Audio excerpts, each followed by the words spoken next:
The truth is, challenges don't work because of hype. They work because of systems and tech. Momentum is not luck, it's engineered. And 2026 belongs to the builders. I will see you in our next challenge. And today we're going to pull back the curtain because we just ran our first major challenge at scale. No inflated stories, just the real breakdown, because challenges are not magic. They are engineered. We just ran our first actual full-on, all the way through challenge. And let me tell you, it was a massive success. So we spent about $7,000 on ads, and that was to sell the ticket plus the workbook. And so out of that ticket plus workbook revenue, I want to say we brought in about $5,600. So yes, negative ROI on ticket sales, but real life total revenue so far, it paces that. We just broke down what it really took to run a 5-day challenge at scale, from ad spend and ticket sales to the systems, lessons, and conversions behind it all. If you've ever wanted to use a challenge to grow your business, this episode shows you what actually works.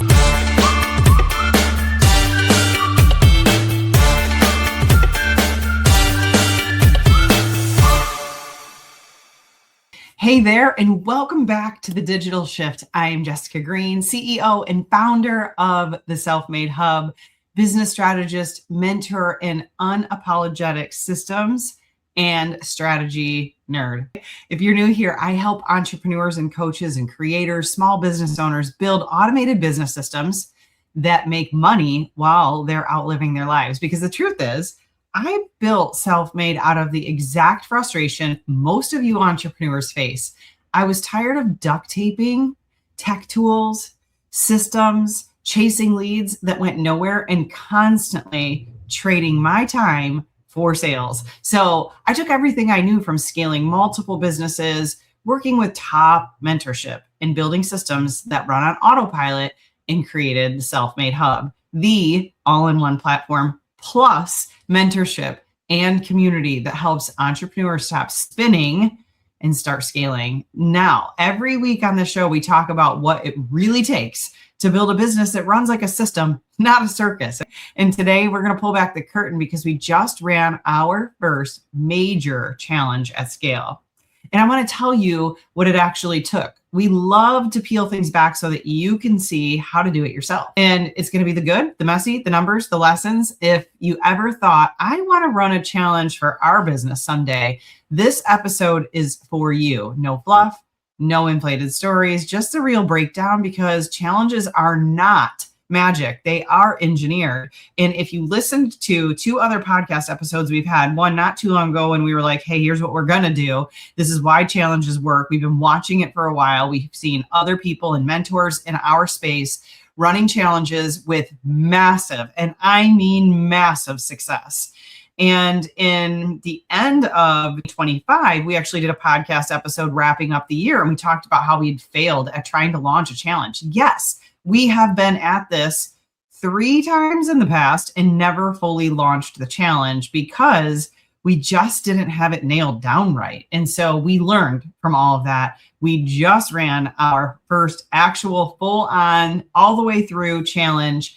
And let me tell you, it was a massive success. And now we can't wait to just optimize and scale it. So let us teach you, okay? We did not run a challenge for just hype and popularity and to get eyeballs on us. We ran it for the infrastructure, for the systems that would lead to the bigger picture for us. And right now, there is a real trust recession going on. We've talked about it a lot on the previous episodes. People don't just trust screenshots. They don't trust promises. They don't trust highlight reels. Okay, but they do trust businesses in momentum that are doing exactly what they want to do for their own. So our workshops were working, and they are still working. They're great.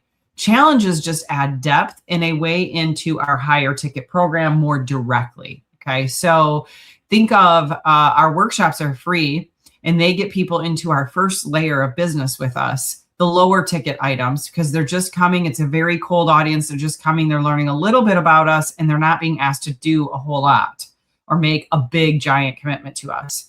Challenges, on the other hand, they come in, they spend 5 days with us. And if you're in the platinum seat, You spend 2 hours, probably 2.5 hours a day with us, and you get this full on 17-page business audit done by us and some more opportunity to work with us that then leads into our higher ticket program, our Tech Savvy School, where people spend more time with us, but it does cost a little bit more money because we implement a whole lot of things in 90 days. So the reason why these challenges work is they have daily touch points and people get to know you, love you, trust you a little bit faster than them. We're just trying to speed up the curve, right? We're trying to speed up the time in which it takes for them to cross that trust bridge and decide to do business with you. So the daily touch points, the community pressure, the real implementation.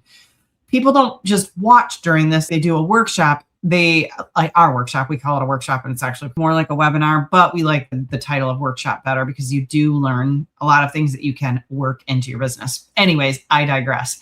They build, and our audience, women stuck between the vision they have and the tech they don't understand, needed a place to finally see their business clearly. So we built the 5-day challenge.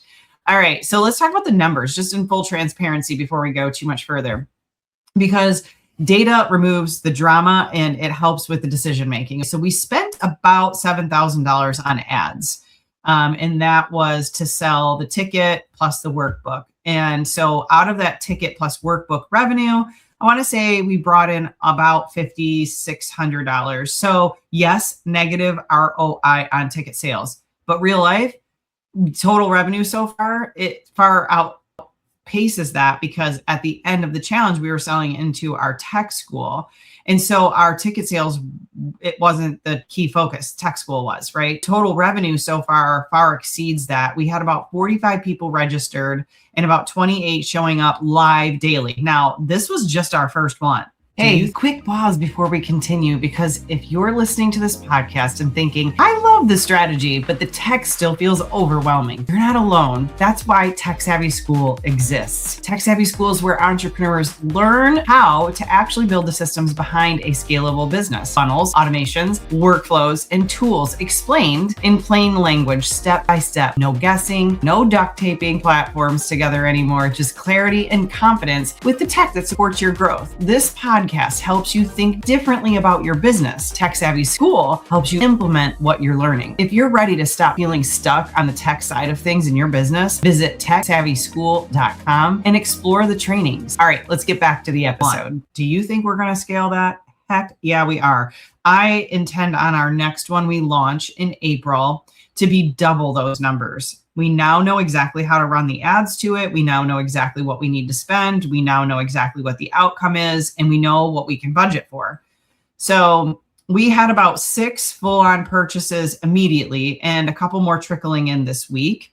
We didn't go viral over this. We only had 45 people registered, but high quality buyers, people who stuck with us, 28 of them who got on live every single day. And the rest are continuing to watch the replays of which they got through last night. And so, hey, win for all of us. And we have more people coming on board this week. So our total return on investment is going to be massive and absolutely scalable. And we can just do it better next time.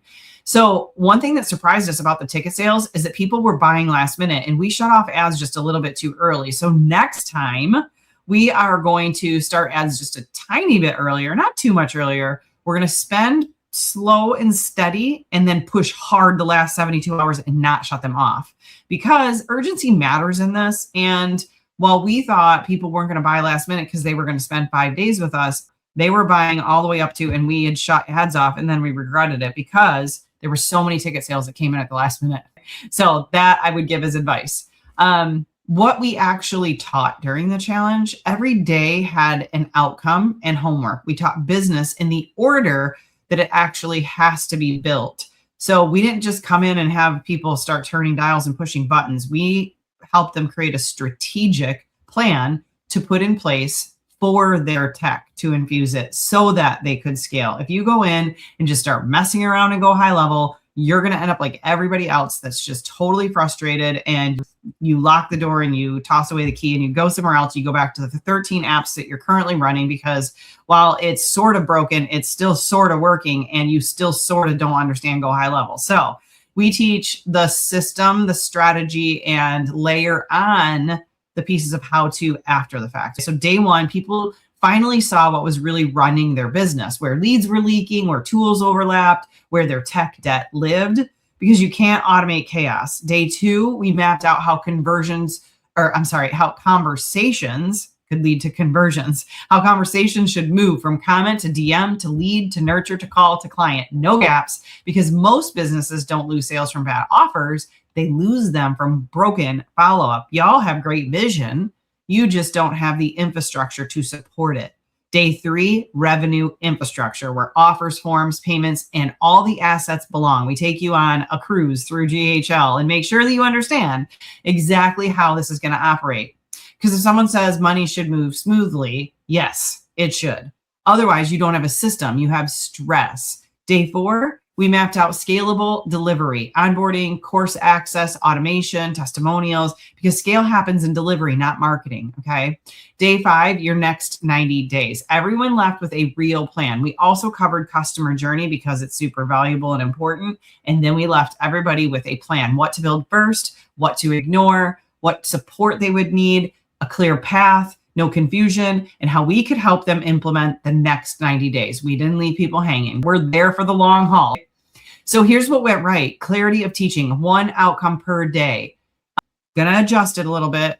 Feel like we have maybe a little bit too much content and not enough breathing space. So that's one thing we will change. But people implemented, they did the homework, especially on day one. The business audits, this was the fan favorite. We did 15-page self-made platinum business audits for our platinum ticket holders. We came in, addressed real bottlenecks, the real tech gaps, the real strategy. People loved this. So for April, grab your ticket early and grab platinum with the audit, because we're only able to do 25 per challenge. They're a lot of work, and we got to be able to have time to go over them with you on the platinum hot seat calls. So we can only take so many of those. So make sure you get your ticket early. Right now, you can get on a wait list, and we'll be opening them back up for ticket sales soon. So number three, community energy. Homework threads exploded. People helping each other, celebrating wins, pushing forward. Momentum builds momentum. And we built that community right inside of the GHL platform. So if you're thinking about doing a challenge yourself, just know the tech backbone, which is my number 4 on my list of what we did right. The tech backbone is absolutely needed. Ticket checkout, to tagging, to reminders, to replays, to follow-up, to pipeline, all automated inside the Self-Made Hub and or your Go High Level platform, all the same thing. Because without tech, this challenge would have collapsed. I'll just be honest with you. You need the machine plus the mentorship equals your hybrid superpower. And here's what we would change next time. Content wasn't wrong, but it was fast. So next challenge, we're going to have more breathing room, more networking time early, more live testimonials each day, and longer sessions possibly where they're needed. And we're building an amazing virtual challenge dashboard, so everything lives in one place, of which we can teach you how to do if you're running challenges too. It will be cleaner, simpler, way better momentum, and an awesome place for our challengers to hang out and be immersed in their 5 days with us. Real numbers. I think I talked a little bit about numbers. Yes, we did not ROI on ticket sales, but was never really our intention in the first place. Our conversion rate, we have a couple more coming in. It's about 20% right now. And that usually grows over the next 2 to 3 weeks as follow-up emails and calls booked and all that kind of stuff. And people become part of our platform, not even just our programs. So it's a long-term lifetime value of our customers that come from these challenges. All right, here's some things that surprised us. People bought last minute. I mentioned that a little while ago. So next time we're going to push ads harder until the final 72 hours and go all out. Number 2, workbook buyers converted higher because invested people implement, and everyone wanted that workbook once it started. So just make sure at checkout, yes, we do leave it as an option. Some people do not want it. They want to take notes in their notebook. We've had a couple people suggest we should just include it in the ticket price. We are not doing that. It would increase the ticket price, and some people just don't want the workbook. But I will tell you that most people who got on were like, wait, I need to get the workbook. So we're going to embed that right in our new challenge dashboard for our challengers so that it's easy for them to click and grab after the fact in case they didn't get it at checkout. And then reminder text mattered more than emails. So SMS is staying forever. And if you don't have SMS implemented into your business and you're running workshops, webinars, or challenges, you absolutely need to have it as part of your infrastructure. Quick, easy communication to all of our challengers, reminding them to get on and what is happening. The real lesson behind all this, challenges are not about going viral. They are about getting the right people in the right room. And you want people who are ready to build, people who want the thing that you have to offer. We want people that want to have systems, people who are ready to build the systems, because high quality buyers beat volume crowds and followers every single time. So when someone says, I ran a challenge and didn't make money on tickets, good. You're supposed to build trust, clarity, and momentum, and that's where the real revenue comes from. And in the past, we were trying to make money off of the tickets. And that, to me, actually, when I look back on it, I go, if someone was trying to just make money off the ticket and there was no sell at the end of this, I don't think I would get that great a value, because once the ticket is sold, all you care about is like delivering this thing because you already made your money. You're not striving to make money off the end of it. So you actually want someone who's going to sell at the end of their challenge, because it means they're going to put every ounce of their energy into giving you the greatest challenge for those 5 days, because it counts on it to sell something at the end of it. Whereas if I'm just counting on ticket sales at the beginning, I've already gotten my money. And unfortunately, then maybe you'll get a lackluster performance for those 5 days. All right, here's 10 tips if you want to run your own challenge from me to you. Real advice. Pick one transformation. Number 2, teach in sequence. Order matters. Don't be all over the place. Make sure you have a good place to start and a good place to finish, and all the meat in between goes in order. Start ads at a decent time, at least 10 days out, if not 2 weeks. Push really hard up your ad spend the last 72 hours and keep it on until literally the last minute. Use one clear call to action. 1, you're not selling 5 things from the 5-day challenge. You're selling one thing. Number 5, build community threads immediately so that people can be a part of something together.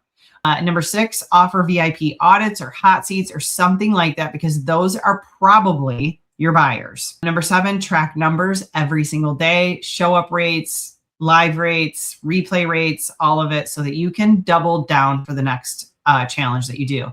Automate reminders, email plus SMS, automate all of it, so you're not dealing with that during the challenge. And you might, during your first challenge, Natasha did a lot of manual behind the scenes during our first challenge, and that's okay, because then we were building the infrastructure so that the next one could be automated. Does that make sense? Number 9, deliver replays automatically or on automation immediately. As soon as you can, get the replays out there. People buy tickets knowing they can't show up live. Sometimes, and like I said, we had 45 registrations and ticket sales, and only 28 showed, I shouldn't say only, 28 amazing humans showed up live all week. And there was, a number of people that knew, maybe they were working during that time, but they were absolutely going to watch it. And then the replay numbers that we have tracked all show that that is true. They did go back and watch it. And because our content went so fast, people needed to go back and review and revisit when they were doing their homework. So it was super important for them to have that. Number 10, follow up after the challenge. This is where revenue happens. So we gave some fast action bonuses and some structured support and some great things for them to purchase right away. But this coming week is my week for follow-up for the rest of the list that did not purchase. And maybe they're not ready for our bigger program yet. Maybe they're ready for a smaller program, or maybe they just need to get on the platform and get started, and they'll come in later to our tech school. So follow-up after the challenge, part on automation, part maybe just reaching out to these people, having your team, yourself, your sales team, depending on how big it is, doing some one-on-one reach outs. Challenges aren't magic, but they are engineered. And so you definitely are going to want the tech to make it possible to run a smooth challenge. Here are some things that you will need. Automated checkout, 100%. Don't be sending out payment links to every single person who wants to do this. You'll never keep up. Tagging and segmenting those ticket levels so that you know who's general admission, who's your VIP, who did the audit, who gets the hot seat. You want to have all of that. And then you can reminder engine, you can have that based on their tags so that they know when and where and how to show up. Homework tracking, have a place for them to be submitting homework, whether it's in a community or via an email address or a Dropbox, something so that you hold them accountable to doing their homework, because the last thing you want is someone getting through your challenge and not having results, okay? Replay delivery, pipeline tracking, cart close automation, coupon code shutting off. Manual challenges will burn you out. Automated challenges will help you scale. Our next challenge is going to be the week of April 27th. And we cannot wait to have you on board with that. You can get on the wait list by going to self-made.biz/challenge. And by the time you're listening to this, we may have open ticket sales back up. And so you'll just be able to grab your ticket to the next one. And if this is past April, we're going to be doing these on a regular basis. You'll be able to get into the next round. We also have a program where we teach people and give you the entire setup tech-wise on how to do your own challenge. If you want information on the next round of that, you can go to self-made.biz/challenge-lab. We did the work, we tracked the numbers, we learned the lessons, and the truth is challenges don't work because of hype, they work because of systems and tech. Momentum is not luck, it's engineered, and 2026 belongs to the builders. I will see you in our next challenge. If you're getting value from these conversations, don't let this be the only episode that you listen to. Every episode of this podcast is designed to help you build a smarter business, one with real systems behind the scenes, not just ideas, motivation, or hustle. We break down what's actually working right now when it comes to automation, content, follow-up, and scaling without the burnout. If you want to see how all of this comes together in real life, I highly recommend watching the Self-Made Hub demo. Inside the Self-Made Hub, you'll see how entrepreneurs turn content into leads and leads into conversations and conversations into consistent sales using simple automated systems that don't feel overwhelming or cold. You can watch the demo anytime at self-made.biz/demo. Then queue up another episode because the shift doesn't happen from one conversation. It happens when you start connecting all the dots. And I'll see you in the next episode.